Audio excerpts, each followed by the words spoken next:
अस्सलामुअलैकुम, good morning. Good morning everybody. Eid का चौथा दिन है, इस पे भी ईद मुबारक हो जाए। मतलब मैं तो कहती हूँ पूरा हफ्ता जो है ना उसको मनाना चाहिए ईद। तो ईद वाले दिन कुछ चीजें हमने खुशियां मनाने के मौके वैसे ही बहुत ज्यादा मैसर नहीं आते, इसलिए व्हाई नॉट पूरा वैसे आ जाते हैं। मतलब डोंट बी सो डिस्पॉन्डेंट। नहीं ढूंढना पड़ता, खुशियां ढूंढनी पड़ती हैं। हम जरा क्रिकेट को लेके भी मायूस है ना, हैसियत कौम हम इकट्ठे खुशियां नहीं मना पा रहे हैं। आपको पता है, भूल जाए क्रिकेट थोड़ी देर के लिए, बिल्कुल भूल जाए और वापस आ जाए। ईद वाले दिन हमने जबरदस्त किस्म का एक इंटरव्यू किया था और कुछ लोगों से मिस हो गया। सिंध मुराद अली शाह साहब, और उसका बड़ा फीडबैक आया और कुछ लोग कह रहे थे भाई हमसे तो मिस हो गया क्योंकि हम बिजी थे, हमारे घर मेहमान आए हुए थे। तो लिहाजा and that we can understand totally. तो लिहाजा आपकी सहूलत के लिए ताकि आप दोबारा देख लें तो हम उसको दोबारा दिखा रहे हैं। Let's watch. जी देखते हैं फिर।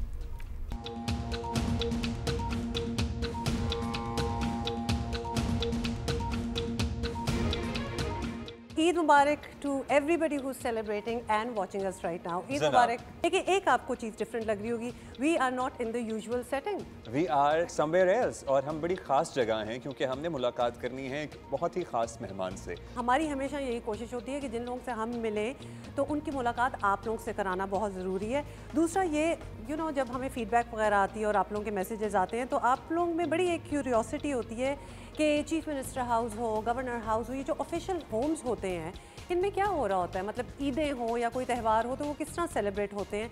तो we thought we are going to show it to you and we are really grateful for the honourable chief minister of Sindh Syed Murad Ali Shah साहब कि उन्होंने हमारे लिए वक्त निकाला है। और आज ईद के दिन जब हर कोई मसरूफ होता है, he is here with us. अस्सलाम वालेकुम शाह जी। ईद मुबारक। Thank you sir. आपको भी ईद मुबारक। ईद मुबारक आपको बहुत बहुत। खासतौर पर हमारे जो देखने वाले हैं, जो व्यूअर्स हैं जिनसे हम काफ़ी वादे करते रहते हैं, तो आपने हमारे टाइम निकाला है। Thank you so much. Thank you, आपने मौका दिया कि आपके तवज्जुह से मैं पूरे पाकिस्तान को ईद मुबारक कह सकूं। ज़बरदस्त ज़बरदस्त सर। सबसे पहले तो यही एक क्वेश्चन हमेशा हमें आता है कि भाई इतना बड़ा इतना ग्रैंड ये हमारा सीएम हाउस है, इतनी हिस्टोरिकल सिग्निफिकेंस है इसकी, तो हर चीज़ ऑफिशियल लगती है, लेकिन ईदें भी यहीं सेलिब्रेट हो जाती हैं। हाँ, ये है ऑफिशियल हाउस तो ऑब्वियसली ऑफिशियल लगती हैं। ईद का नॉर्मली होता है ये, मैं अगर अपना बताऊं तो ईद के दिन मैं नमाज पढ़ता हूँ गली खुदा बख्श में। शहीद ज़ुल्फ़िकार अली भुट्टो, शहीद मोहतरमा बेनज़ीर भुट्टो जो है वहाँ पे चेयरमैन बिलावल भी नमाज़ पढ़ते हैं, तो पिछले 12-13 साल से वहीं नमाज़ पढ़ रहा हूँ। और उसके बाद अपने गांव चला जाता हूँ, गांव में लोगों से ईद मिलके रात तक आई कम बैक टू कराची। तो इस सारे में अब सवाल ये होता है कि हमारी क्या ईद होती है। ज़ाहिर है हमने तो नहीं, या तो हमारे घर कोई आ गया या हम ससुराल चले गए। ये होता है मेरे लिए थर्ड डे होता है ईद का, जो मैं फैमिली के साथ। अच्छा, वो आपका third day. That is devoted for the family. That is devoted for the family. Sometimes the second day is devoted for family and I do these official things on the third day. कभी third day जो है वो family का होता है। मतलब 3 दिनों में से एक दिन निकालना बड़ा ज़रूरी होता है। तो बड़े बड़े लोगों का भी यही मसला है, इसलिए आप लोग ना समझें कि भाई हमें क्यों ये हमेशा करना पड़ता है। This is what you do. और शादी कितनी भी पुरानी हो जाए, ससुराल आपको ईद में जाना ही पड़ता है। ऑफ कोर्स जाना पड़ता है, और बल्कि ना जाए तो हम तो आपको एडवाइस भी ना करेंगे कि इस किस्म की बात आप ना करें। अच्छा sir, tell us about your family. You have a son, you have a daughter. माशाल्लाह आपकी बेटी की अभी रिसेंटली शादी हुई है, congratulations for that as well. So ये उनकी शादी के बाद आपकी पहली ईद है। Absolutely. पहली ईद है and she's not going to be here. घर भी खाली लगता है। She's not going to be here इस ईद पे। देखें, मेरी बेटी पहले भी बाहर पढ़ती रही है तो she is been away from us, लेकिन उस वक्त ज़रा डिफरेंट बात होती है। वंस खासतौर पे बेटियां शादी करके चली जाती है तो it's entirely different feeling all together. वो वॉइड जो होता है वो रहता है, वो वॉइड शुरू हो जाता है कि नाउ वो हमारे साथ नहीं होगी। तो बिल्कुल एक फीलिंग है ईद के दिन, बिकॉज ईद के दिन ऑब्वियसली बच्चियां जो हैं वो अपने लिए नए कपड़े और सारा जो एहतमाम ईद का करती हैं, वो इस साल हमारे घर में नहीं हुआ। यस ऑफ कोर्स, बेटी का। तो और वही एक्चुअली वो मिसिंग एलिमेंट तो है, वही तो सेंस देता है। लेकिन उसमें ये हुआ है कि even though she is not here, अभी मेरी बेटी बाहर है मुल्क से, उसके बावजूद उसके कपड़े उसी तरीके से ले हैं और वो बाहर गए हैं। तो वो mothers do that. Of course mothers. पता है ज़्यादा फरमाइशें बढ़ भी जाती हैं कभी कभी, क्योंकि ज़्यादा बच्चे ज़रा दूर होते हैं ना, और फिर माओं को भी ज़्यादा ख्याल आता है कि अब तो बच्ची पराए घर की हो गई है। लिए at least my daughter has never been demanding, तो उसने कभी भी अच्छा नेवर। हालांकि अकेली बेटी हो और अब्बा की लाडली तो होती हैं, भी है लेकिन कभी भी डिमांडिंग नहीं है। कभी भी नहीं। अच्छा ये आपने बड़ी इंटरेस्टिंग बात इसलिए की है क्योंकि आजकल हम पेरेंटिंग पे बड़ा we are talking about parenting a lot. एक रिसेंट एक सीरीज़ भी आई थी, उसने एक कॉन्वर्सेशन जो है वो ट्रिगर की है कि आजकल के दौर में बच्चों को रेस करना it is very challenging in the sense because you need to give them space also and yet you need to keep an eye on them as well, क्योंकि बड़ा ही अनप्रडिक्टेबल किस्म का दौर है। Do you have you I totally agree. देखिए हमारा ज़माना बड़ा फ़र्क था व्हेन वी वर रेज्ड। हम तो मुझे याद है कि सनसेट के बाद घर से बाहर टिल मेरे ख्याल है जब तक मैं कॉलेज या यूनिवर्सिटी में नहीं आया था मुश्किल होता था निकलना। अभी it is different, so you have to adapt yourself. Parents को भी, मेरे घर में अभी भी रात को 10 बजे it's lights out even when my with your children also you have kept that up. It's 10 p.m. lights out. I am the last one to sleep in the house obviously. काम की वजह से मैं देर तक जागा रहता हूँ, लेकिन मेरे भी ये होता है कि अगर मैं 10-11 से देर करूँ तो मेरा घर अंधेरे में होता है। And that is how we raised the children. My daughter used to sleep till she went to college by 7 or 8 p.m. Wow. और हमने ये हमने आपसे कुछ टिप्स लेने। How did you manage that? क्या आपके बड़ी दहशत थी या फिर मेरी कोई दहशत नहीं है? तो फिर कैसे खौफ भी ना हो बच्चे को? तो दहशत भी नहीं। आई गेस इस तरीके से उनको रेज किया। अच्छा, आजकल आपको पता है एक और भी केस चल रहा है talking about kids and teenage children. ज़ाहिर मुस्तफ़ा आमिर कत्ल केस हुआ, उसने एक नई डिबेट को जन्म दिया, drug use in universities colleges. क्या करें मतलब एज अ सोसाइटी और गवर्नमेंट की सतह पे आप कुछ इक़दाम कर रहे हैं। बहुत सारी बातें हम सुनते हैं कि हाँ जी क्रैक डाउन होगा, लेकिन ये चीज़ें अपनी जगह रहती हैं। मेरा ये ख्याल है बिकॉज देखिए गवर्नमेंट तो ऑब्वियसली कोई भी नहीं चाहेगा और पेरेंट्स तो ख़ास तौर पे नहीं चाहेंगे, बट ये चेक मैं अपना रिस्पॉन्सिबिलिटी किसी और पे नहीं डालना चाह रहा, लेकिन पेरेंट्स की प्राइम रिस्पॉन्सिबिलिटी एब्सोल्युटली है और हम हमेशा ये बात करते हैं। हाँ देखिए, सबसे पहले तो वालिदैन को ही नज़र रखनी है, नज़र रखनी उनको है। मेरा ख्याल है स्कूल के अंदर भी, अब मुझे याद है हम स्कूल जाते थे तो हम अपने वालिदैन से भी उतना ही डरते थे जितना अपने टीचर्स से डरते थे। टीचर्स का भी एक है, टीचर्स से भी डर लगता था अपनी। और आपको कितनी पॉकेट मनी मिलती थी, क्योंकि अगर बच्चे इन चीज़ों में इंडल्ज्ड हैं तो उनके पास ज़ाहिर है बहुत पैसे होंगे, तभी वो पेरेंट्स की कसूर है। वो भी पेरेंट्स का कसूर है, वो पेरेंट्स का कसूर है। अगेन गवर्नमेंट के हद तक तो यस हम कोशिश करते हैं। हमारा नारकोटिक्स का डिपार्टमेंट है प्रोविंशियल गवर्नमेंट का, उसको काफ़ी बीफ अप किया है। पकड़े भी जाते हैं, बहुत ज़्यादा पकड़े जाते हैं, but still we are not able to control it. तो दोनों जगह से, on the supply side governments को देखना चाहिए कि वो सप्लाई ना हो, on the demand side I guess वो parents and the schools they need to, and unless both of everybody all the stakeholders work in this, ये इसका हल मुश्किल नज़र आ रहा है। जिस तरीके से मतलब नोबडी लाइक्स इट। आप किसी पेरेंट से पूछें, ऑब्वियसली वो नहीं चाहेगा कि उसका बच्चा ड्रग्स में जाए, हुकूमत वाले नहीं चाहेंगे। सर ज़ाहिर है कुछ कार्रवाइयाँ हो रही हैं जिस पे सहाफ़ियों को तहफ़्फ़ुज़ात हैं, रिजर्वेशंस हैं। आने वाला वक्त ऐसा लग रहा है कि और ज़्यादा सख्त होगा। और फिर लोग कहते हैं कि भाई पीपल्स पार्टी से तो तवक्को नहीं की जाती। जब ठीक है बराह रास्त आप हुकूमत का हिस्सा नहीं है वफाक में, लेकिन आप पार्टनर्स तो हैं। आपकी सिंध में हुकूमत है, आप वहाँ पे पार्टनर्स हैं। पीपल्स पार्टी के सिनेरियो में होते हुए ये क़वानीन बनते भी हैं, पास भी होते हैं, लागू भी होते हैं और फिर इम्प्लीमेंट भी ऐसे होते हैं। आप बिल्कुल सही कह रहे हैं। हमारे लिए बड़ा मुश्किल था नेशनल असम्बली में इस कानून को पास करते वक्त इसको सपोर्ट करना।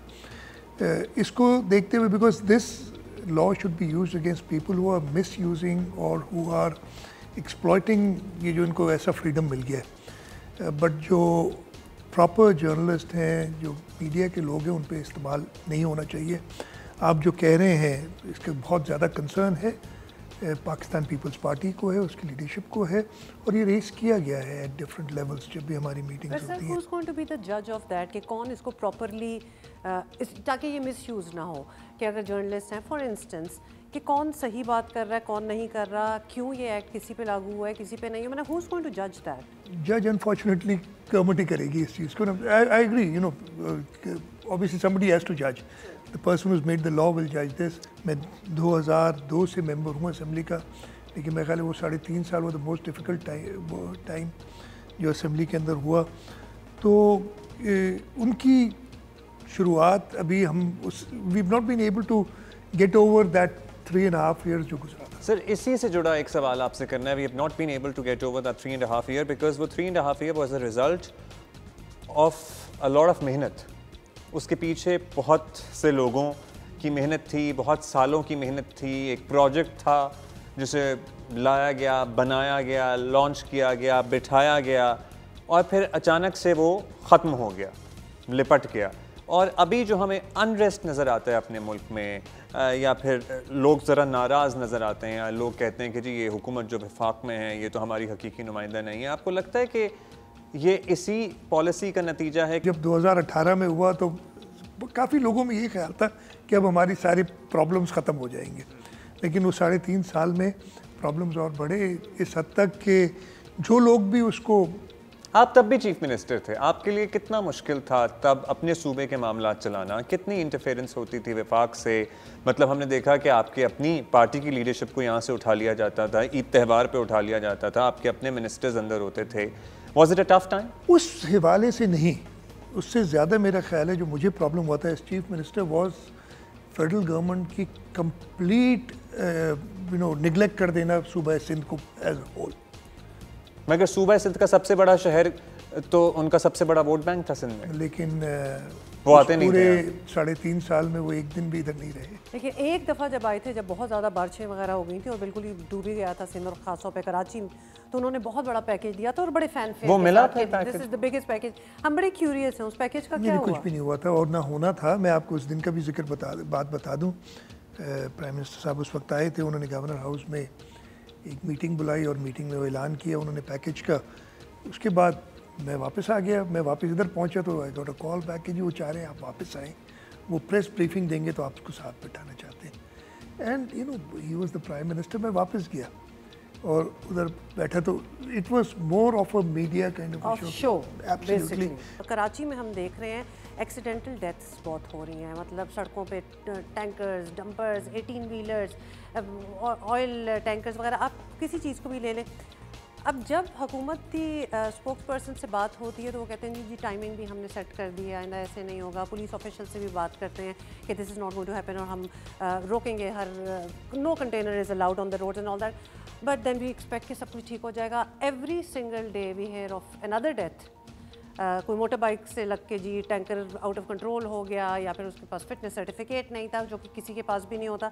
कोई सोल्यूशन आपको नज़र आता है कि एटलीस्ट ये जो अवॉइडेबल चीज़ है? मैं आपको बताऊं, आप बिल्कुल सही कह रही हैं, बहुत कंसर्निंग है और ख़ास तौर पे इस साल जो हुआ है द लास्ट 3-4 मंथ्स और सो कि टाइमिंग्स भी सेट की कि ख़ास तौर पे बिल्कुल एसेंशियल जो हो वो दिन के टाइम पे निकले, बाकियों को रात पे किया गया।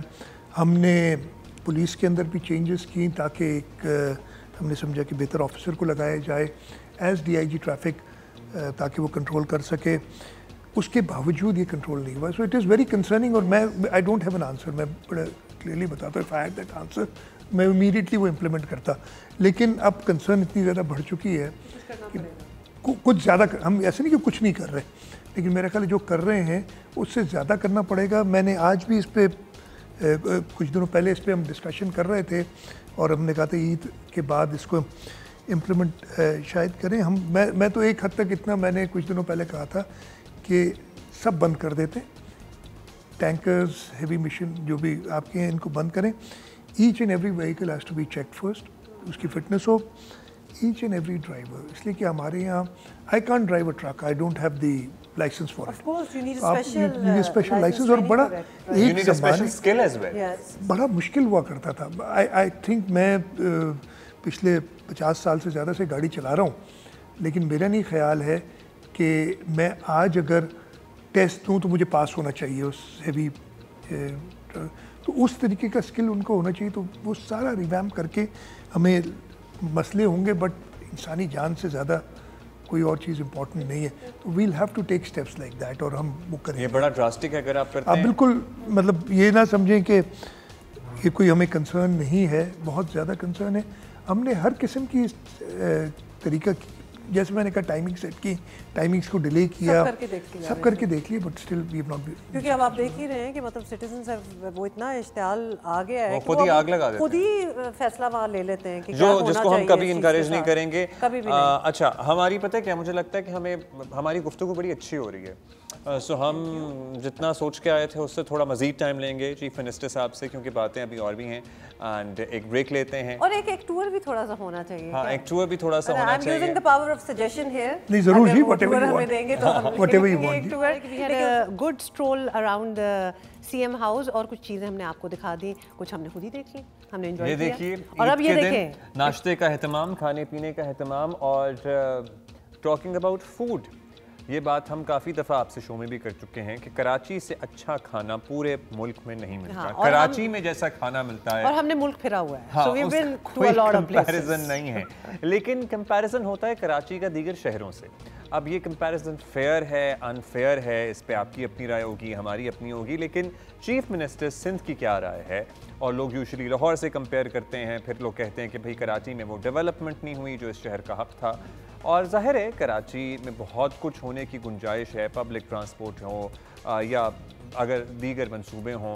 सो मुराद अली शाह साहब से ही पूछते हैं कि आपको how do you feel about it? आप हर्ट होते हैं ऐसे एज ए शहरी ऑफ कराची एंड सिंध के आप हैं कि पंजाब की तारीफें, ग्रीनरी बड़ा अच्छा रखा हुआ है और यहाँ की हर्ट नहीं होता, लेकिन I totally agree with you कि जो इन्वेस्टमेंट होनी चाहिए थी कराची में ओवर द ईयर्स वो नहीं हुई। जिस तरीके से कराची एक आज से 50 साल पहले एक शहर होता था कि लोग, मैं कराची में पैदा हुआ हूँ, मेरी स्कूलिंग कराची में है, पूरी सब टाइम मैं कराची में रहा हूँ और मैंने इसको डिटीरिएट होते देखा है अपने सामने कराची को। अगेन कहेंगे ब्लेम करने वाली बात है, लेकिन जो अनप्लान्ड ग्रोथ इस शहर की हुई है, जिस तरीके से लोग यहाँ आए और उसके साथ आपने इंफ्रास्ट्रक्चर को डेवलप नहीं किया ओवर द ईयर्स, जो इंफ्रास्ट्रक्चर था भी उसको हमने तबाह किया। मैं काफ़ी जगह बार एग्जांपल देता हूँ, आज से बारिशों के आपने थोड़े दिन पहले जिक्र किया था, 2020 में आई बिलीव जब बहुत ज़्यादा बारिश कराची में हुई थी, मैं डिस्ट्रिक्ट वेस्ट के बिल्कुल कोने पे गया था, वहाँ से वापस आ रहा था तो एक नया रास्ता लिया और मैंने देखा वो रोड बनी हुई थी, 3 लेन रोड, बीच का आइलैंड था, स्टॉर्म वाटर ड्रेन्स और उसके बाद सर्विस रोड, और 4-5 किलोमीटर तक आपका स्टॉर्म वाटर ड्रेन्स इंक्रोच थी, उसमें दुकानें बनी हुई थी थ्रू आउट, सेंट्रल मीडियन पे अलग दुकानें बनी हुई थी। ये जो लोगों का आबादी बढ़ी और उसके बाद अनप्लान्ड तरीके से उनको वो दुकानें किसी ने उनको अलॉट की थी at some point in time. अब अगर उनको आप हटाने जाते हैं, एज ए ह्यूमन इशू एक तो हमारे लिए बड़ा मुश्किल हो जाता है। ये सारी चीज़ें देखते हुए मैं उस वक्त फाइनेंस मिनिस्टर था सूबे का, 2015 में हमने एक गैप स्टडी की थी कराची की, वर्ल्ड बैंक के साथ मिलके, कराची डायग्नोस्टिक स्टडी के नाम हमने उसे दिया था और हमने वो सारे गैप्स आइडेंटिफाई किए हैं। अब उसको भी 8 साल 10 साल हो गए, बल्कि 2017-18 में वो जाके हमने ख़त्म की थी स्टडी और उसके तहत हम पानी हो गया, ट्रांसपोर्ट हो गई, आपकी वेस्ट वाटर ट्रीटमेंट, इन सब चीज़ों पे काम कर रहे हैं। अगेन जो होती है आप पे कि भाई मीम्स बनती हैं, आपको पता है इंस्टाग्राम का ज़माना है कि लाहौर में पुल बन गया 4 महीने में, इस्लामाबाद में मोहसिन नकवी साहब ने पुल बना दिया पता नहीं 60 दिन में कि 90 दिन में, जो भी मशहूर है उस बारे में बात। कराची में यूनिवर्सिटी रोड ही आप देख लें, बने चली जा रही है, बने चली जा रही है, बने चली जा रही है। उसका एक और इशू है, मैं आपको बता देता हूँ, हमारे यहाँ भी अगर आप देखेंगे शारा फैसल पे हमने अंडरपास बनाया था, 7-8 महीने में बन गया था। इट वॉज मेजर आर्टरी जिसको आपको करना चाहिए था। आगे शारा फैसल पे मुझे याद है एक ब्रिज हमने 4-5 महीने में बना दिया था। साउथ में सनसेट बुलेवर्ड पे हमने ओवरहेड ब्रिज मेरा ख्याल है कुछ महीनों में, 3 या 4 महीनों में बना दी थी। आगे अंडरपास में प्रॉब्लम्स हुए थे, टेक्निकल इश्यूज थे, उसमें थोड़ा टाइम लगा, तो वो काम हो गया। यूनिवर्सिटी रोड का इशू ये है कि वहाँ पे हम वो रेड लाइन जो बना रहे हैं उसके लिए सारा काम हो रहा है। एशियन डेवलपमेंट बैंक हमें फ़ंड कर रहा है, उनके इतने स्ट्रिंजेंट कंडीशंस हैं इन टर्म्स ऑफ आप इंक्रोचमेंट्स को नहीं हटा सकते जब तक आप लोगों को रिहेबिलिटेट किसी ऑल्टरनेटिव ना दें। उस वजह से एक प्रॉब्लम क्रिएट हुआ। फिर कराची सिविल एविएशन का भी मसला आया हुआ है, उनको वो हमें जगह नहीं दे रहे। अदर एजेंसीज और एजेंसीज का भी है कि हमें जो बस डिपो के लिए जगह चाहिए वो नहीं दे रहे। तो ये इश्यूज़ कभी कभी एक प्रोजेक्ट ऐसा होता है जो फंस जाता है। सो रेड लाइन वाला प्रोजेक्ट ऐसा ही है। फिर ड्यूरिंग इशू ये हुआ था केयर टेकर गवर्नमेंट में, बिकॉज केयर टेकर्स आनी तो 3 महीने के लिए चाहिए मैक्स, लेकिन वो 8-9 महीने चली थी इस दफ़े। और उस वक्त उसका काम because there were several issues जिसमें डिसीजन एक लेनी थी वो रुक गया था। उनका not to be blame for it because they didn't have the mandate to take those decisions. उस वजह से जो काम रुका और फिर एस्केलेशंस हुई और फिर उनको सॉर्ट आउट करने के लिए जो हमें टाइम लगा, इस वजह से हुआ है। बट आई एग्री कि इससे लोगों को बहुत तकलीफ हो रही है। इसमें कोई बिल्कुल इसमें कोई नहीं हो ही रही है। वैसे ये तजावज़ात वाली बात जो है इंक्रोचमेंट्स की, वो पहले भी हटाने की कोशिश हुई है, वापस आ जाते हैं and all that. Not a bad idea to give an alternative space. बड़ी दुनिया में यही होता है। तो दुनिया में यही होता है, लेकिन अल्टरनेटिव स्पेस भी हमारे लोग जाते नहीं है। Again not to blame them. अगर मैं फॉर एग्जांपल सदर का एरिया पूरा ये इम्प्रेस मार्केट आप देखते हैं कितनी सॉफ्ट इंक्रोचमेंट्स है, उधर से उठा के अगर मैं उन्हें ले जाऊँ को मलीर में तुम्हें जगह देती उधर बैठ जाते, विल नॉट गो। मतलब बर्न्स रोड इतराफ में उस दिन समोसे लेने गया मैं था, I could not walk because footpath है ही नहीं, फुटपाथ है ही नहीं। अच्छा सर, लोगों की इश्यूज़ की बात हो रही है, पाकिस्तान के इश्यूज़ की बात करते हैं। बलूचिस्तान का मसला बहुत बढ़ गया है या आप बताएंगे या अब ज़्यादा नोटिस में आ रहा है? माजी में भी ये मसला तो उठा, हर दौर में किसी न किसी तरीके से टैकल हो जाता था। अभी जो इशू है सरदस्त, ज़ाहिर है इंसर्जेंसी को किसी और तरीके से डील किया जाता है, टेररिज्म को किसी और तरीके से डील किया जाता है। बतौर chief minister of a province आप क्या समझते हैं बलूच और आपकी पार्टी की हुकूमत है उस सूबे में, कैसे हल होगा ये मसला? देखिए है संगीन, इसमें तो कोई शक नहीं है।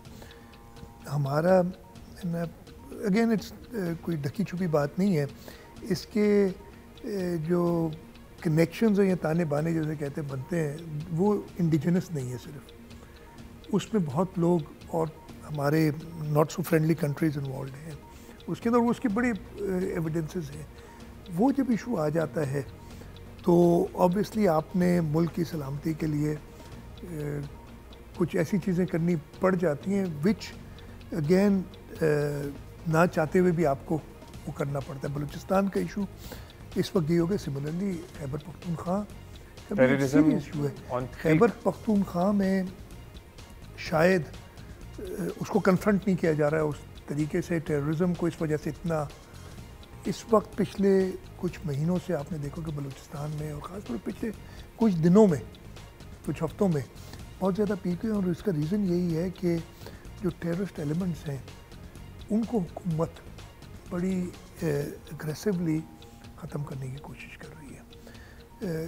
इसके साथ साथ आई एम श्योर वो बलूचिस्तान हमारा नहीं है, बलूचिस्तान गवर्नमेंट ज़रूर कर रही होगी कि वो एलिमेंट्स जो अपने आप को समझते हैं, अगेन मैं ये कह रहा हूँ कि शायद हमें कन्वे करने में अभी कौमी सलामती की जो मीटिंग हुई थी, मैं फॉर एग्जाम्पल मैं आपको एक बताता हूँ। बलूचिस्तान वाहिद सूबा है जिसको वफाक गारंटी करता है कि अगर आपका नेशनल फाइनेंस कमीशन के तहत जो शेयर बनता है, अगर वफाक अपनी कलेक्शंस पूरी ना कर सके तो सिंध को कट मिलता है, अपने जो भी ट्रांसफ़र्स होते हैं, पंजाब को मिलता है, खैबर पख्तूनख्वा को मिलता है, लेकिन बलूचिस्तान को वो पूरे पैसे दिए जाते हैं। सर वफाक आपको लगता है जो सेटअप है मौजूदा, मतलब हर हुकूमत करने वाले को लगता है कि वो हुकूमत ही करता रहेगा, लेकिन ये टाइम पूरा कर लेंगे? मेरा ख्याल है कंप्लीट करना चाहिए। हमारी असेंबलीज ख़ास तौर पे if there is a change in government, वो तो अब ऑब्वियसली अगर असेंबली चाहे, बट वो डेमोक्रेटिक प्रोसेस के थ्रू ही अगर कुछ हो तो हो। अच्छा सर, ये बड़ा रेयर मौका है कि हम आपके साथ बैठे हुए हैं, तो एक और आपका पर्सपेक्टिव जानना चाहेंगे। ये दरियाए सिंध में से नहरें निकालने की जो बात हो रही है, without getting too much into detail of it, what do you think about that? I can not get into detail of it, इसलिए कि मेरे is very close to my heart. ये पूरा इशू जो है, मैं बहुत अरसा पहले इरिगेशन मिनिस्टर भी रहा था, and my background of engineering, तो इसलिए वो समझता है। ऐसा इकबाल साहब कहते हैं हमें तो एक कतरा पानी भी हम किसी का नहीं लेंगे, और वो जो तो फिर बनेगा निकालने की बात हो रही है, वो बनेगा नहीं।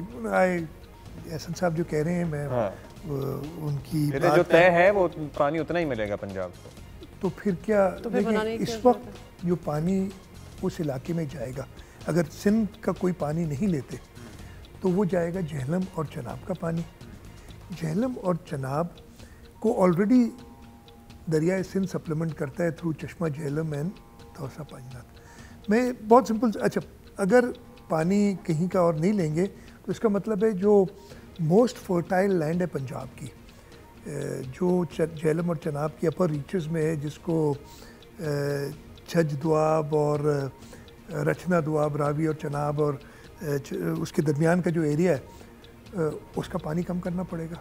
सो क्या वो होगा कि वो अपने इलाके को पानी कम करने देंगे? इस वक्त जब ये अप्रूवल के लिए गया था, again I am getting into details here, तो प्लानिंग कमीशन ने जहाँ जो एहसन इकबाल साहब खुद हेड करते हैं, उन्होंने सवाल पंजाब गवर्नमेंट से ही किया था कि आप उन इलाके की चीफ इंजीनियर से सर्टिफिकेट लेके दें कि उनका पानी कम नहीं होगा। वो नहीं दिया उन्होंने सर्टिफिकेट। उन्होंने इंडस रिवर सिस्टम अथॉरिटी जो इरसा, उसने जो इनको नो ऑब्जेक्शन सर्टिफिकेट या अप्रूवल ऑफ वाटर दी है, वो भी इस बेसिस पे दी है कि इतना पानी डाउन स्ट्रीम कोटड़ी चला जाता है, उसको वो 27 मिलियन एकड़ फुट कहते हैं। आज से 20 साल पहले जब जनरल मुशर्रफ बात कर रहे थे तो उस वक्त वो 35 मिलियन एकड़ फुट था। इन लोगों ने 1970 वो 76 से लेके तो 2000 तक का एवरेज था। अब 76 से लेके वो 2023 का एवरेज लेते हैं तो वो 27 पे आ गए। और अगर आज मैं 99 या 2000 से लेके 2023 का एवरेज लूँगा तो वो 17 MF है। सो that is how the water is decreasing. तीसरी बात ये कहते हैं कि पानी ज़ाया जाता है और समंदर में जो है इनकी अपनी ज़रूरी है वैसे समंदर में पानी। इनका ये कहना है कि ये पानी 27 MF जाता है, एक तो हर साल नहीं जाता। It is average, averages are very misleading. वो एवरेजेस इसी तरीके से हैं कि अगर आपको स्विमिंग नहीं आती है, यू अबाउट 5'10" आई बिलीव, और आपको कहा जाए कि ये 5 फुट एवरेज पानी है इसमें और आप गुजर जाएंगे इसमें से और आपको तैरना नहीं आता है, लेकिन 5 फुट एवरेज में कहीं 1 फुट होगा और कहीं 12 फुट होगा, तो आप डूब जाएंगे। ये डूबने वाली बात है एवरेजेस की बात करने में। द प्रूफ इज, अगर वाकई 27 MF पानी हर साल डाउन स्ट्रीम कोटड़ी जा रहा है तो डेल्टा की इतनी बुरी हालत क्यों है? लोग क्यों शोर मचा रहे हैं डेल्टा रीजन वाले? So the water is just not there. और हमारी कोई पॉलिटिकल रीज़न नहीं है इसकी, इस टेक्निकल रीज़न, और उसका सबूत मौजूद है जो हमारे डेल्टाइक रीजन्स हैं। या even right now as we speak, कल ही पिछले हफ्ते इन्होंने जो 1 अप्रैल से शुरू होगा हमारा खरीफ का सीज़न, उसमें 44% शॉर्टेजेस कहा है कि होंगे। जी ऑलरेडी फूड सिक्योरिटी के इश्यूज आ सकते हैं। तो हमारा ये ख्याल है कि we should be working on conservation of water, और हुकूमत इस पे काम कर रही है। हम अपने कनाल्स को लाइन कर रहे हैं, हम अपने डिस्ट्रीब्यूटरीज माइनर्स को लाइन कर रहे हैं। We should look into more efficient use of water. पहले फिर हमने अगर फूड सिक्योरिटी के इश्यूज आएंगे तो हमने अपनी प्रोडक्शन को बढ़ाना है। इवन राइट नाउ चाइना बहुत एडवांस है। चाइना की वीट की जो average production it is thrice hours. अगर हम चलें 3 गुना नहीं करते, हम जो इस वक्त है उससे 50% बढ़ा दें, 1.5 गुना कर लें, that solves a good problem. So हम उन तरफ जाने की बजाय हम नए एरिया, मतलब आप ये कहने के बहुत और हमारे इश्यूज हैं जिन पे बेहतर काम किया जा सकता है। वीट से मुझे पराठे याद आते हैं। सर आपको खाने में क्या पसंद है ज़्यादातर? What do you like to have? I like food, all kinds of food, all kind of food, all kinds of food, जो भी नहारी हलीम। नहारी हलीम बिल्कुल अब इतने हजम नहीं होता ज़्यादा मेरे से। So do you walk? Do you go to the gym? कुछ ज़ाहिर है इतना कुछ I try and walk. I try and sometimes go out and do some exercise. Well, working out is all about trying. I mean, कोई मेरे ख्याल है कम ही लोग होंगे अब्दुल्ला की तरह जो खुशी-खुशी भागते-भागते कभी-कभी नहीं खुशी होती वर्कआउट करने जा रहे हैं। It's a bit of a trial and error.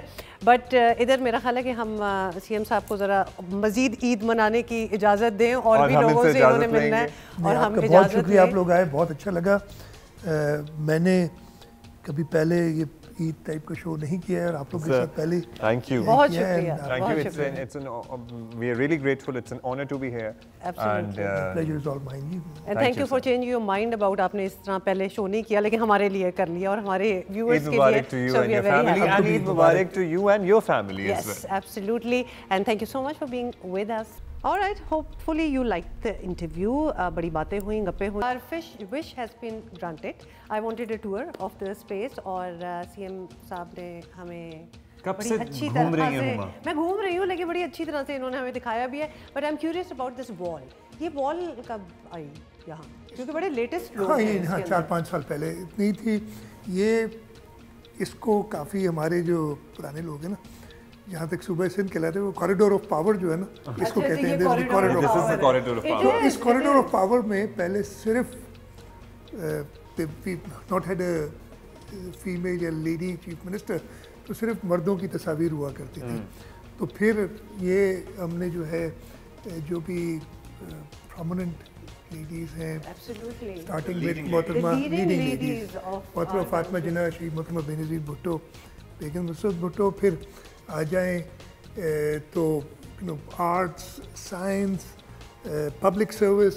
Sir ये वॉल आपको बड़ी करनी पड़ेगी बिकॉज हमारी तो माशाल्लाह ये एब्सोल्युटली नहीं, I totally agree with you. लड़कियां they are in every field. नहीं, ये तो बहुत चंद है इसलिए कि, but this is just a recognition के ख़वातीन का भी बहुत बड़ा रोल रहा है. और ये कॉरिडोर ऑफ पावर में ख़वातीन दो चीफ मिनिस्टर कोई नहीं है, लेकिन इनका Obviously, because of मोहतरमा बेनज़ीर भुट्टो's legacy, लोग एक्सपेक्ट भी करते हैं पीपल्स पार्टी से और पीपल्स पार्टी की हुकूमत से कि ख़वातीन के लिए ख़वातीन को प्रोमिनेंस भी दी जाएगी. और जैसा कि हमें ये पावर कॉरिडोर में नज़र आ भी रहा है.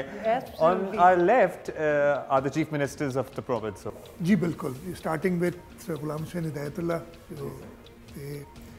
और आपकी 3 दफ़ा तस्वीर लगेगी यहाँ पे. आपकी तस्वीर एक ही दफ़ा होगी. एक ही दफ़ा लगेगी.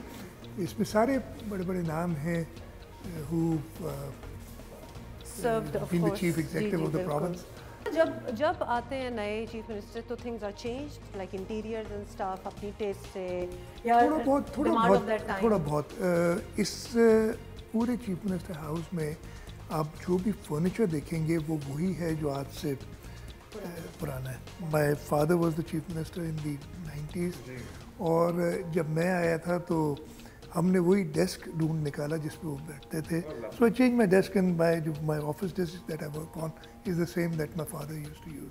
90% of the furniture in this is at least 5 decades old.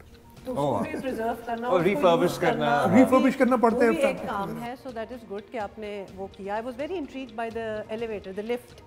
But it's literally the first lift ever made. Just like a more than 100-year-old building. It's more than 100 years now. 1921 या 22 में ये बनी थी. Originally this was the house for the Chief Justice. जब Bombay presidency में होता था सिंध, तो जो बॉम्बे में चीफ जस्टिस होते थे जब वो कराची आते थे तो उनके लिए घर बनाया गया था. 35 में Sindh got separated from Bombay, अलग हुआ. 35 के बाद से 37 से ये डेजिग्नेट हुआ है चीफ मिनिस्टर्स हाउस. ये through out chief minister house रहा है एक्सेप्ट जब लियाकत अली ख़ान साहब की शहादत हुई तो उनकी फैमिली को वो प्राइम मिनिस्टर हाउस से ऑब्वियसली मूव नहीं करना चाह रहे थे. तो इस वक्त फॉर अ फ्यू ईयर्स 7-8 बल्कि 5-6 साल ये चीफ एग्जीक्यूटिव हाउस भी रहा है. प्राइम मिनिस्टर्स यहाँ रहे हैं. फील्ड मार्शल अयूब खान भी यहाँ रहे हैं कुछ अरसे के लिए. अच्छा. Then they move to Islamabad. जब मूव कर दिया उन्होंने कैपिटल तो वहाँ चले गए. Interesting. This has a history. This Indeed has a history. हमारे पास कुछ और बातें, लेकिन हमें साथ साथ ना खाने की खुशबू आना शुरू हो गई. हम ईद को स्ट्रेच कर रहे हैं जी. हम ईद को स्ट्रेच करेंगे 4-5 दिन, मतलब जितना हफ्ता है तो उतना तो निकाले ना. अच्छा, लेकिन हमारी बातें स्ट्रेच नहीं हुई. और पर्टिकुलरली उन लोगों से जिनसे हमारी मुलाकात हुई है, बहुत सारी बातें थी जो अभी भी मुझे लगता है रह गई हैं. और ऐसी ही एक शख्सियत से हमने आपकी मुलाकात कराई on the second day of Eid. The honourable governor Sindh Kamran Tessori sahab और उनकी अहलिया दोनों हमारे साथ मौजूद थे. इनफैक्ट हम उनके साथ मौजूद. बिल्कुल, हम उनके घर गए और बड़ा ही मजा आया. बड़ा कुछ खाने पीने को था. Let's watch again. जनाब, स्पेशल गेस्ट के लिए हम गवर्नर हाउस कराची में मौजूद हैं और ये सिर्फ हमारे लिए नहीं खुला होता. ये कराची के हर उस शख्स के लिए खुला है जो यहाँ आना चाहता है. अब सालों से ये सिलसिला चल रहा है. लोग इन्हें अवामी गवर्नर के तौर पर भी जानते हैं और बाज़ आए जो सिर्फ ये कहकर चले गए कि गवर्नर हाउसेस की दीवारें गिरेंगी और ये यूनिवर्सिटियाँ बनेंगी. ये गवर्नर ऐसे रहे जिन्होंने दरअसल गवर्नर हाउस को यूनिवर्सिटी बना दिया, और सैकड़ों इनिशिएटिव्स हैं। और ईद कैसे गुजरती है, ये सब क्या कुछ हमने एक्टिविटीज पता हैं, करना है, तो लिहाजा गवर्नर भी हमारे साथ हैं और हमने उनको रिक्वेस्ट किया कि हम उनकी फैमिली से भी मिलना चाहते हैं। So Mrs governor if you must, तो वो भी हमारे साथ है। ईद मुबारक to both of you and welcome to Geo Pakistan. आप सबको भी ईद मुबारक एंड आपके जितने व्यूवर्स हैं सबको ईद मुबारक और आदाबर्स। आपको भी भाभी आपको ईद भी मुबारक। बहुत-बहुत ईद मुबारक। ये आपको कितने दिन बाद मिल रहे हैं? हमने एक भी रोज़ा साथ नहीं खोला है, तो एक भी रोजा एक इफ्तारी भी साथ नहीं, हालांकि बाकी पूरे कराची ने आपके साथ इफ्तारी की है। यही वजह है जो मैं इनके साथ नहीं हूँ। हाँ, तो इतना पहले हम लेडीज फर्स्ट आपसे जी, तो जी, जी, बिल्कुल। हम इससे पहले भी बात करते रहे हैं। भाभी आपसे पूछेंगे, मतलब जाहिर है अब तीसरा साल है माशाल्लाह, आप लोग इस घर के मकीन हैं। कितना आपने इवॉल्व होते हुए देखा, और ये डेडिकेटेड तो हैं लेकिन बेगम, बच्चे, फैमिली, पेरेंट्स, ये सब कुछ कॉम्प्रोमाइज़ होता है बीइंग अ पॉलिटिशियंस वाइफ?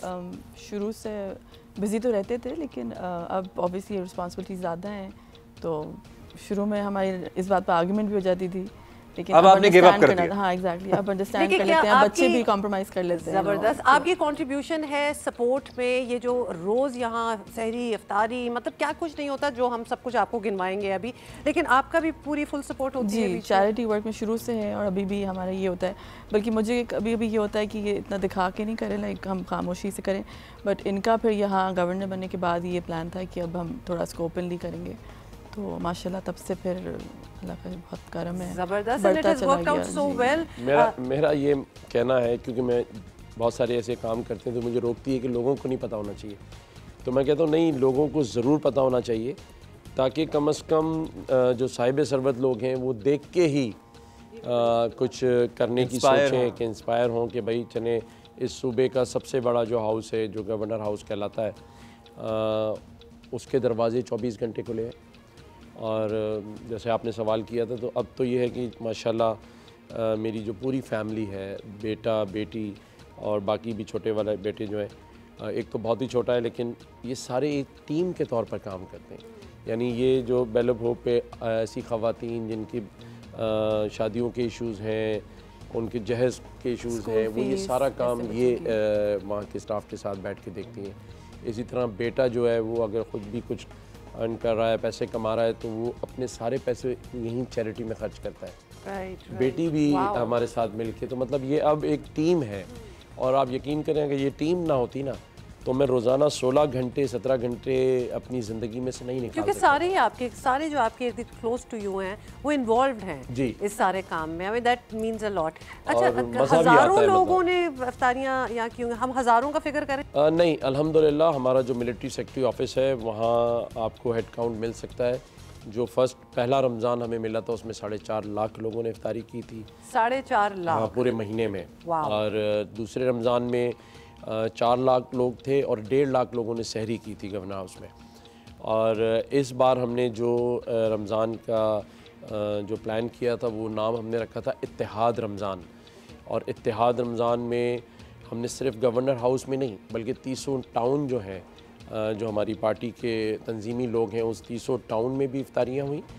और गवर्नर हाउस को, उसके अतराफ़ को, चारों पाँचों राउंड अबाउट्स को, सबको इतना सजाया गया है कि अगर आप रात में देखें तो ऐसा लगता है कि जैसे आप यूरोप में या यूके में कहीं मेले का समा। उसके पीछे कॉन्सेप्ट ये था कि ये रमज़ानुल करीम का महीना है, 12 महीनों में एक महीना जो सबसे अफजल महीना है, उसकी तैयारी बड़ी खुशू खुजू से की जाए, तो वो किया अल्हम्दुलिल्लाह। और इस बार मुख्तलिफ़ ममालिक से कारी साहिबान ने आके, इजिप्ट, मिस्र, सूडान, इंडोनेशिया, अफ़गानिस्तान, वो कारी साहिबान आके यहाँ किरत करते थे। और हमारे जो नातख्वान हैं मुख्तलिफ़, वो रोज़ाना यहाँ नातख्वानी होती रही है। और रोज़ाना एक रेजिडेंशल प्लॉट 120 गज़ का, रोज़ाना उम्रे के कभी 2, कभी 3 और कभी 1 टिकट, रोज़ाना एक मोटर बाइक, और रोज़ाना मोबाइल टेलीफोन, कैश ईदी, कैश इस महीने की प्लानिंग तो आप लोग बहुत पहले से शुरू कर देते होंगे। अगर बस ये मैं कहता हूँ, अब तो इतने यूज्ड टू हो गए। हाँ, इस बार ये भी था कि हमने गवर्नर हाउस के बाहर हमारे दरवाजे के ऊपर बच्चों के लिए जितने हम इंतज़ाम कर सकते थे, ऊँटों का, घोड़ों का और बहुत सारे ऐसे जो जंपिंग कासल टाइप के और जो बच्चे अफोर्ड नहीं कर सकते बेसिकली, उनके लिए बिल्कुल आपने जो लोअर मिडिल क्लास के बच्चे जो आज 300 रुपये किसी ऊँट वाले को, 200 किसी घोड़े वाले को, या किसी झूले पे बैठने के लिए 100-200 उनके पास नहीं है। तो ये हज़ारों बच्चों ने, और ये ईद के अब 3 दिन सारा सिलसिला यहाँ चलता रहेगा। एक सवाल मैं आपसे ज़रूर करूंगा, क्योंकि ये सवाल नेचुरली लोगों के जहन में आता है कि ये प्लॉट बट रहे हैं, ये लाखों लोगों का सहरी इफ्तारी का इंतज़ाम हो रहा है, ये बाइकें हैं, ये और तहाइफ हैं, हु फंड्स इट ऑल? हाँ, ये बड़े कमाल की बात है। हमारे 13 से 14 शायद 14 इनिशिएटिव्स हैं जिनका भी मैं आपसे जिक्र करूँगा, जिसमें सबसे बड़ा IT का प्रोजेक्ट है हमारा, राशन डिस्ट्रीब्यूशन 1 मिलियन से ज़्यादा सोलर पैनल का आपका प्रोजेक्ट है, मोटर बाइक्स, फ्री लैपटॉप्स 12,000 से ज़्यादा। तो ये अरबों रुपए जो हमने कहाँ से आ रहे हैं यहाँ खर्च किए, इसमें 1 रुपया भी सिंगल पैनी ना इस गवर्नर हाउस की है, ना किसी के टैक्स पेयर की है, ना हुकूमत पाकिस्तान की, और ना ही हुकूमत सिंध की है। ये मैं ये मना करती है, लेकिन मैं बता रहा हूँ, पहला जो हमने रमज़ान किया था ना, जिसमें 4.5 लाख लोगों ने इफ्तार डिनर किया, उसमें इसने अपना प्लॉट जो 1000 गज का मैंने इसको अपने शादी के बाद 2 साल बाद जो दिया था, वो इसने उसको बेच कर, सेल करके सारे पैसों से उस रमज़ान की इफ्तारी और सहरी करवाई थी। पहला इफ्तार हुआ ना जी, तो पहला इफ्तार पे वो मेरे MS साहब मेरे पीछे पीछे आ रहे थे, कहते हैं सर आज का पहले दिन का बिल 30 लाख रुपए है और ये तो बढ़ेगा, क्योंकि उसमें बिरयानी भी है, मिनरल वाटर है, और लोग भी तो बढ़ते गए जूसेस है, और सारे वो काम जो हम खाते हैं वही इफ्तारी है। असल बड़ा बिल था बिरयानी, रोज़ और मिनरल वाटर इसका। तो मैं इसके पास गया, मैंने इसको कहा कि यार ये रोज़ाना और लोग बढ़ेंगे और लाखों में जाएगा, तो मैं ये दोनों चीज़ें कम कर रहा हूँ। तो इसने मुझे कहा कि देखो अल्लाह ताला ने 12 रबी अव्वल वाले दिन तुम्हें गवर्नर बनाया है, और हमारी फैमिली के लिए इससे बड़ा कोई दिन नहीं है, और पूरे पाकिस्तान में, ये दुनिया में मुसलमानों के लिए नहीं है। तो हमारे पास अल्लाह ने सब कुछ दिया है। इसने कहा मेरे पास जो प्लॉट है वो तो मट्टी है ना, मतलब हम आ जाएंगे तो मट्टी पड़ी है उस पर। तो मैंने उसको क्या करना है, सब अल्लाह का दिया हमारे पास है, तो तुम इसे सेल कर दो और बिल्कुल कुछ फिक्र नहीं करो, ये मैं खुद दिल से करना चाहती हूँ। अच्छा, ये तो बिजी भी हैं, ज़ाहिर है इनकी सरकारी जिम्मेदारियां भी हैं, ये चैरिटी भी हैं।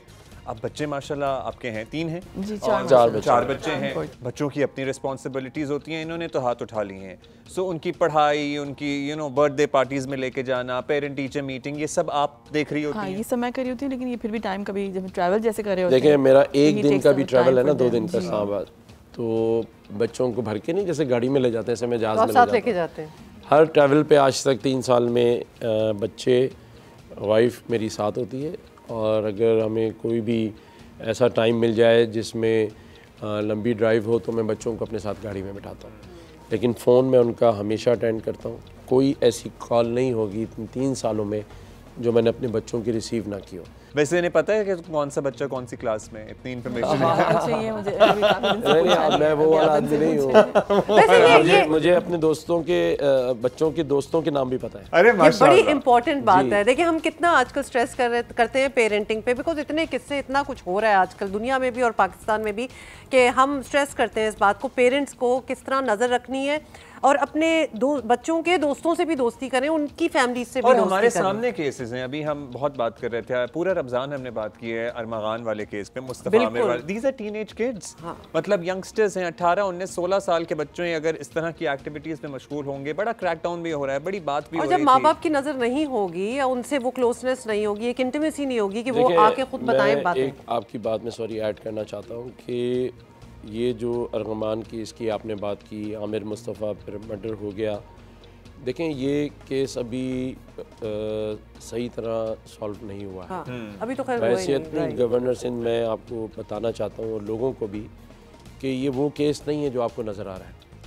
इसके पीछे इतने किस्से और इतनी कहानियाँ हैं कि अगर रोज़ाना भी मीडिया पर 1 घंटा उन लोगों के नाम लिए जाएं जो इस ड्रग्स को इस्तेमाल करते हैं, किन किन के बच्चे इस्तेमाल करते हैं, किन किन के पेरेंट्स इस्तेमाल करते हैं, कहाँ कहाँ इस शहर में पार्टीज़ होती हैं, किस किस स्कूल, किस किस कॉलेज में ये किस तरह सप्लाई होती है, स्कूलों की कौन कौन टीचर्स इन्वॉल्व हैं, स्कूलों के प्रिंसिपल इन्वॉल्व हैं।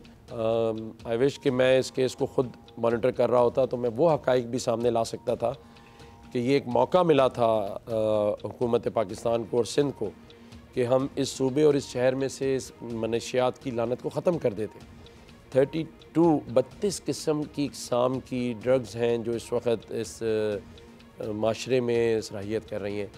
उनमें से तो 9 ऐसी हैं जिसका अभी तक जो डिपार्टमेंट्स हैं उनको भी नहीं पता कि ये कौन सी है, ये क्या है और इसके कितना टाइम पर ये असर करेंगी। तो बहुत केयरफुल रहने की ज़रूरत है। बच्चों को, माँ बाप को एक चीज़ से सिर्फ ये कंट्रोल हो सकता है और वो है बच्चों को क्वालिटी टाइम देना। एब्सोल्युटली। और बच्चों को अपना दोस्त बनाना, टाइम दें और बच्चों को अपना दोस्त बनाएं। आपको इतना टाइम ज़रूर देना है रोज़ाना कि वो आपको आके बताएं कि आज मेरी ये एक्टिविटी। ये अच्छा, ये जो दोस्त वाली बात की है बड़ी इंपॉर्टेंट है और हम भी एक्चुअली ये कहते ही रहते हैं कि दोस्त आप ज़रूर अपने बच्चों को, लेकिन इतने भी दोस्त ना बन जाएं कि वो पेरेंटिंग आप भूल जाएं। तो you have to have a balance between being a friend and a parent. अच्छा, as a family governor sahab, इनके बच्चे, इनकी अहलिया क्या किस तरह से टाइम स्पेंड करते हैं जब कोई काम नहीं होता? वैसे तो बड़ा मुश्किल है कि कोई काम ना हो, मतलब what is their favourite activity? कहीं जाते हैं, कोई फिल्म देखते हैं, कहीं ट्रैवल करते हैं? Interested in music? बिकॉज आपको पता है हम कितने इंटरेस्टेड हैं। ये बहुत सी बातें हमने करनी है। इन अ कॉन्वर्सेशन विद गवर्नर तिजोरी एंड मिसेस, और बड़े मज़े की बातें हो रही हैं, इंसाइट्स मिल रही हैं। स्पेशली हमें नहीं पता था कि आप कितने फैमिली मैन हैं और माशाल्लाह कितनी कनेक्टेड आपकी family and everybody is involve. So that is one thing we learn. एक चीज़ और गवर्नर साहब, ऑब्वियसली हम बहुत पॉलिटिकल फैमिलीज़ की बात करते हैं, पॉलिटिकल डायनेस्टीज़ की बात करते हैं, लेकिन you are not from a political family. और क्या ये गलत हमने सुना है कि आप अपनी फैमिली में वाहिद पॉलिटिशियन, ओनली पॉलिटिशियन? ये सही सुना है आपने, क्योंकि मेरा ताल्लुक असल में मेरी जो 3rd जनरेशन है वो बिज़नेसमैन जो फैमिलीज़ होती हैं ना, बिज़नेस कम्युनिटी से ताल्लुक़ रहा है। हमारे पूरे ख़ानदान में कोई भी शख्स कभी पॉलिटिक्स में नहीं आया और जो आता भी था तो बुरा माना जाता था।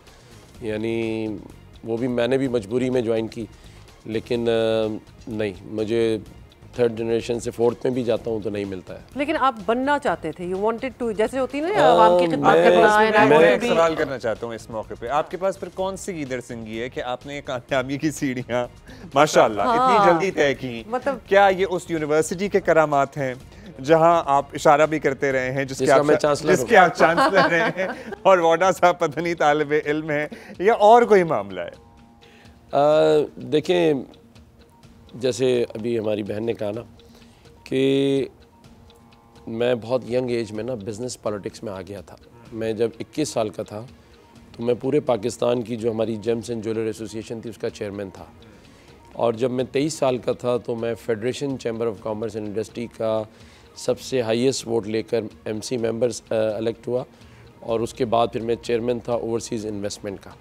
और आधी दुनिया मैंने जनरल मुशर्रफ साहब के साथ देखी, क्योंकि मैं इन्वेस्टमेंट का चेयरमैन था, तो जब भी वो मुल्क से बाहर होते थे, और ओवरसीज़ इन्वेस्टमेंट का चेयरमैन था, तो उस वक्त से ये सिलसिला शुरू हुआ और बहुत यंग एज से हो गया था। और फिर जहाँ शादी हुई इसकी फैमिली में पॉलिटिक्स थी और बहुत ज़्यादा ही कुछ जल्लाद किस्म की थी। तो अच्छा, ये तो इनकी फैमिली में कुछ लोग MQM से भी एसोसिएटेड थे, और MQM का जहाँ नाम आता था वहाँ वायलेंस भी साथ मेंशन होता था। किसी चीज़ पे कमेंट्स पढ़ रहा होता हूँ तो लोग कहते हैं कि आप तो ऐसी जमात से हैं जिसने ये किया है, वो किया है, फ़लाना किया है। तो मैं उनको क्या बताऊँ कि मैं इस जमात में आया 2017 में, जब ये लंदन से अलहदा हो चुकी थी, और फारूक सत्तार भाई जो हैं वो उसके कन्वीनियर थे, और उसके बाद मैंने ज्वाइन किया। और अल्हम्दुलिल्लाह आज जितने स्टेक होल्डर हैं इस शहर के, सूबे और इस मुल्क के स्टेक होल्डर्स, मैं उनको कहता हूँ, जिसमें सफ़ीर भी हैं और हमारे उलमा कराम हैं, NGOs वाले हैं, बिज़नेस कम्युनिटी है, मीडिया के दोस्त हैं, वो सारे, और मेरी पार्टी के लोग भी और दूसरे सियासतदान भी, वो ये कहते हैं कि जिस तरह इन 3 सालों में हमने इस मनसब पर बैठकर गवर्नर हाउस के आवाम का ख्याल किया है, उनके साथ जिस तरह से घुले मिले हैं, उसकी मिसाल लोग कहते हैं कि नहीं। और आपने अपने इंट्रो में जैसे कहा कि लोग, वो तो हमने देखा है। तो फिर आपको क्या लगता है, आपकी पर्सनालिटी मिसरेड थी, people did not know you, या फिर एक और टर्म होता है गिल्टी बाय एसोसिएशन? हाँ, guilty by association. Just because you happen to be a part of that party. Apparently people would presume something or assume something, या फिर अब चूंकि लोगों का आपसे इंटरेक्शन हुआ है and people have seen के आप लिटरली आम आदमी के साथ यहाँ दस्तरखान पे बैठे होते हैं। ये वो दौर है जहाँ एक सियासी पार्टी जो सोशल मीडिया किंग तस्वुर की जाती है और उनके पास ऐसी टीम्स मौजूद हैं। मैं अभी मिसाल बता देता हूँ।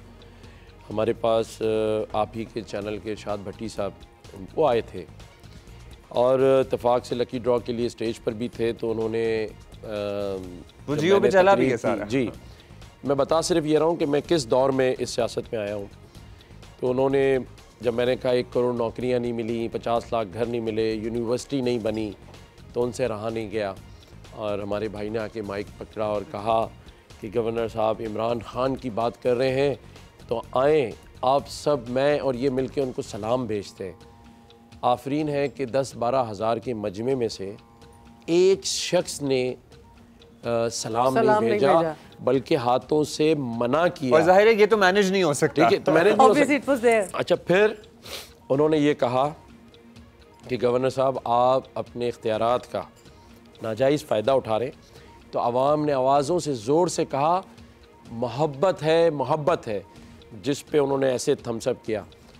तो मैंने माइक लेके कहा कि अब आप अपने इस गवर्नर भाई को सलाम भेज के दिखाएं। तो शायद 12-15 हज़ार लोगों ने एक साथ सलाम किया, तो पूरा गवर्नर हाउस गूंज रहा था। अब ये है एक्चुअल बात जो जियो ने जी सबने अपनी स्क्रीन ने दिखाई और कवर भी की। लेकिन मैं हैरान हूँ और आफरीन है इन सोशल मीडिया की उस सियासी जमात के लोगों पे। दूसरे दिन मैं देख रहा था कि सोशल मीडिया पर चल रहा है कि जियो इरशाद भट्टी तुमने क्या गवर्नर सिंध को मात दी और क्या खान को सलाम भिजवाया। और मैं हैरान, मैंने कहा अच्छा कैसे भिजवाया, मैं भी देखूं। तो कुछ ऐसे एडिटिंग की हुई थी कि जो वो पहले वाला वो करके और उसके ऊपर जैसे वो थम्स अप जो मेरे पे दिखा रहे थे वो खान पे दिखाया है।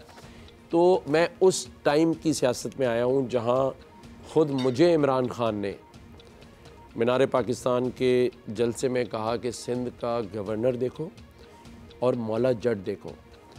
और मैं 100% ये कह सकता हूँ कि जो उनकी नाअहल किस्म की टीम जिसकी वजह से आज वो अंदर है, उन्होंने उनके कान भरे।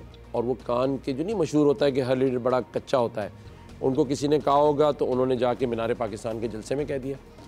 अब आप मुझे बताएं, तो बेसिकली आपको मौला जट कह रहे थे। और फिर मैंने दूसरे दिन बयान दिया, मैंने कहा पाकिस्तान के अंदर जो है ना वो मौला जट का जो करैक्टर है वो बहुत पॉजिटिव है, नूरी नट का जो है ना वो नेगेटिव है। तो उन्होंने शायद मेरे लिए अच्छा ही कहा कि मैं इस सूबे के मौला जट तो हीरो था उस वक्त, तारीफ हो गई वो तो। उस सूबे की आवाम के लिए मौला जट ही साबित हुआ और लोगों के हकूक़ के लिए, उनके वसाइल छीन कर लाकर देने के लिए अल्लाह ताला ने मुझे मौला जट ही बनाया। चले मौला जट की बात हो रही है, भाभी आपको भी शामिल करते हैं। आपको कोई फ्री टाइम में क्या करते हैं आप लोग? कोई फिल्म देख लेते हैं, कोई नेटफ्लिक्स एंड चिल कर लेते हैं, कहीं बाहर जाते हैं क्या? What is your favourite family entertainment? I think वो टीवी देख लेते हैं, मूवी नेटफ्लिक्स का भी देख लिया। आप लोगों को ऐसा लग रहा है ट्रैवल करते हैं ज़्यादा टाइम वहीं स्पेंड कर रहे होते हैं, यहाँ इतना टाइम नहीं मिल रहा होता। अच्छा, अगर आपको ऐसा लग रहा है कि मैं कोई बड़ा बोरिंग किस्म का हस्बैंड, नहीं, हमें बिल्कुल नहीं लगा। और मैं थक हार के जाके बस सिर्फ सो ही जाता हूँ। हम बहुत अच्छा टाइम साथ गुजारते हैं और नेटफ्लिक्स पे मूवीज़ भी देखते हैं, अच्छे गाने सॉन्ग्स जो होते हैं उसको भी सुनते हैं, म्यूजिक में इंटरेस्टेड म्यूज़िक भी। और मैं कोशिश करता हूँ कि जो टाइम हमारा क्वालिटी टाइम बचा हुआ है फैमिली में वो बड़ा लाइवली हो। यानी अगर बेटी सामने से आ रही है तो सबसे ज़्यादा मैं शोर मचा रहा हूँगा, उसको सलाम कर रहा हूँगा, फिर वो भी कहती बाबा बस कर देना, रिलैक्स हो जाए, क्यों मेरे पीछे पड़ गए भी तो मैं आके बैठी हूँ। वो बेस्ट रिलेशनशिप होती है father daughter. What kind of music are you into? और What kind of music are you into? Both of you individually. आप लोगों का एक ही जैसा टेस्ट है? नहीं, बिल्कुल एक जैसा नहीं है और बच्चों का भी नहीं है। इसलिए जब भी हम गाड़ी ड्राइव कर रहे होते हैं तो झगड़ा मेरा चलता है, एक इसका चलता है और ये बेईमानी करती है क्योंकि पीछे बच्चे शोर कर रहे होते हैं कि हमारा वाले नहीं, ये अपने 3 लगाती है, एक मेरा एक बच्चों का होता है। बट बेसिकली पाकिस्तानी म्यूजिक या old Indian music, music, Bollywood music, मैं थोड़ा सा एक क्लियर करूं कि जो म्यूजिक है ना ये इसको बाउंड्रीज या सरहदों की ज़रूरत नहीं है। बिल्कुल नहीं। अच्छा है कि आपने ये कहा है।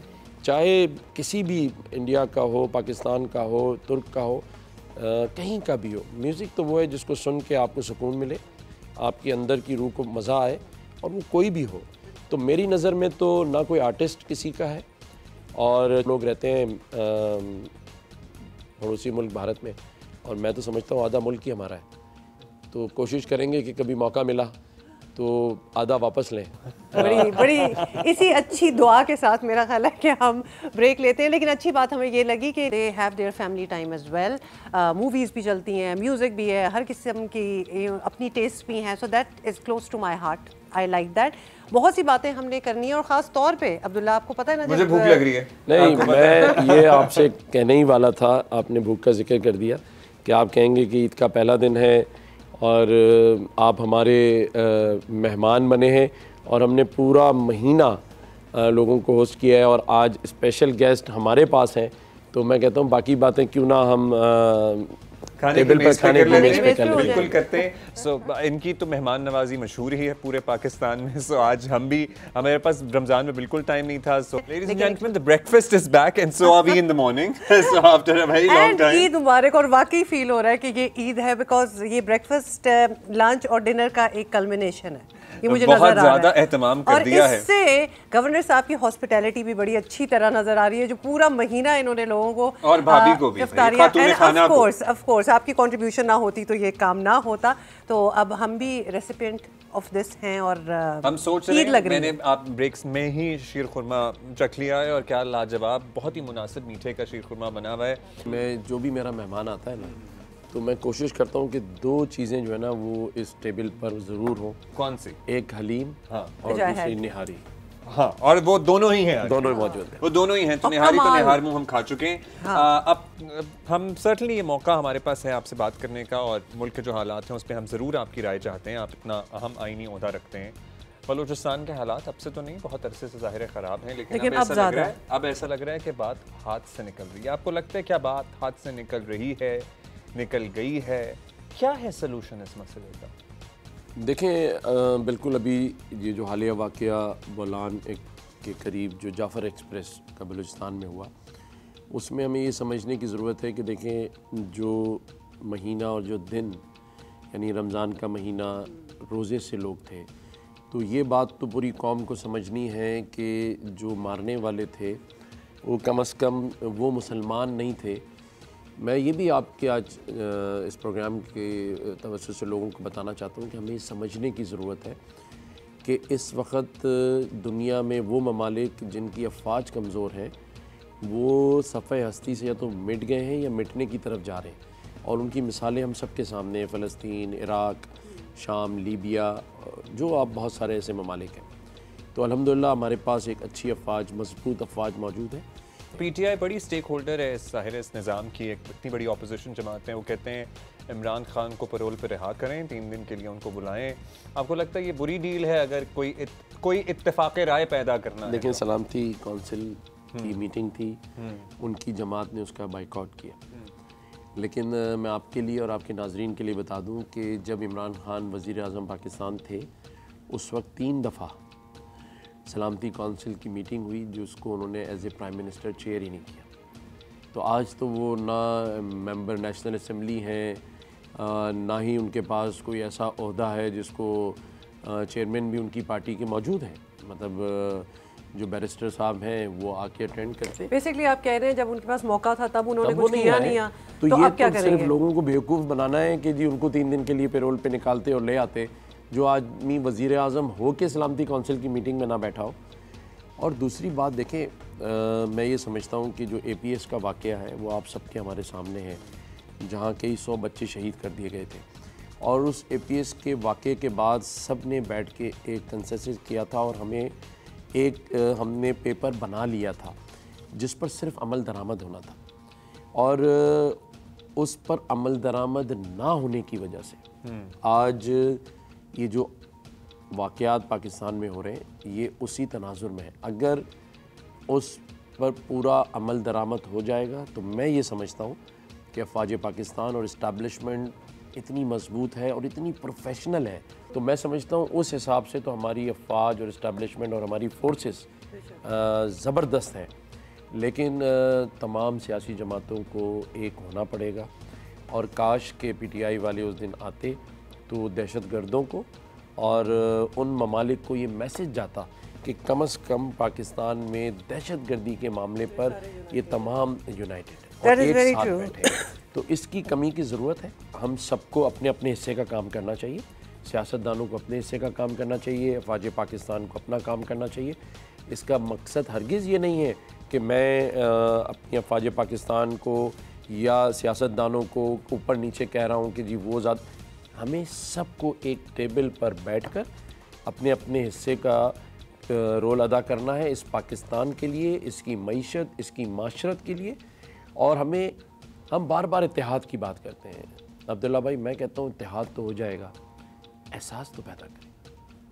जब तक एहसास ही नहीं होगा के और तो मसले हैं ना, इत्तेहाद फिर ज़ाहिर है एक और। अच्छा, एक चीज़ और, ये मैं नहीं, वो मैंने ज़रूर इनसे पूछना है, हमारा टाइम ना ख़त्म हो जाए, क्योंकि मेयर कराची मुर्तज़ा वहाब हमारे शो पे आए हुए थे। अब ये देखिए, अब वो भी आए हुए थे, उन्होंने एक बात कर दिया। अब आज मौका है कि हम आपके साथ बैठे हुए हैं तो क्यों ना आपसे पूछ लें ये क्या बात है।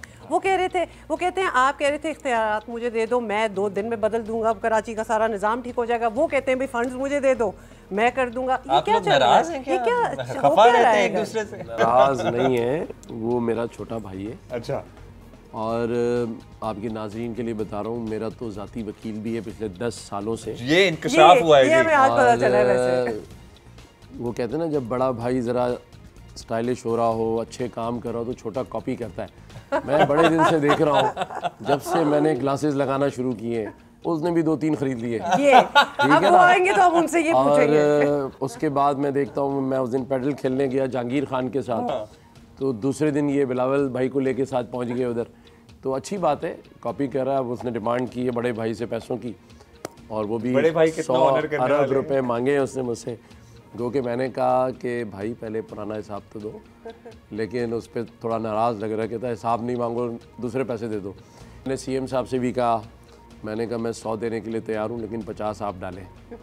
तो उन्होंने तो खैर हंस के टाल दिया है बात को, लेकिन अभी ये पेच लड़ रहा है एक दूसरे के साथ। लेकिन सीरियस नोट पे मैं बात करना चाहता हूँ कि बाकी सारी बातें मजाक हैं। मेयर कराची से ताल्लुक़ है, पीपल्स पार्टी का अच्छा वर्कर है, उसे टाइम बाकी चीज़ों में ज़ाया नहीं करना चाहिए। मैं उसको अगले दिन भी कह रहा था कि जो तुम पार्कों में घूम रहे हो और बर्गर की लाइन में लगे हुए हो, तुम्हारे पास अल्लाह ने एग्जीक्यूटिव पावर दी है। क्या तुम मेयर कराची हो, तुम्हारी अपनी पार्टी की हुकूमत है, चीफ मिनिस्टर तुम्हारा है, प्रेसिडेंट तुम्हारा है, चेयरमैन सेनेट तुम्हारा है, 2 सूबों में हुकूमत तुम्हारी है। और क्या चाहते हैं? काम करें। मुझसे जो मुशावरत चाहिए वफाक से और उनके दरमियान, देखिए हक तो फिर मैं अगर हक की बात पर आ गया ना तो आपको 2 प्रोग्राम करने पड़ेंगे, और मैं किसी दिन चाहता हूँ कि आप मेरे साथ बैठें। तो मैं ये आज तो ईद का मौका है, लेकिन हम बैठ जाएंगे इसके बाद। पानी वाले मसले पे सिंध हुकूमत के मौक़िफ़ के हम आवाज़ हैं। देखें, केनाल का इशू तो अब आया ना, कालाबाग डैम का इशू पिछले कई दहाइयों से ज़ेर बहस है। मैं सिर्फ 1 लाइनर में एक बात कहूँगा कि केनाल के इशू पे सियासत नहीं करें। सियासत ना करने के मतलब में ही सारी चीज़ें शामिल हैं। इस पे से मैं पर्दा उठाऊंगा। चल इस टेबल पे बैठ के अब आप लोग ये बातें कर रहे हैं। लेकिन ये मैंने आपसे ज़रूर ये पूछना है, बिकॉज हम पहले बात कर रहे थे कि इफ़ गवर्नर साहब belongs to a political family and he said नहीं, but he is the one who is the politician in it.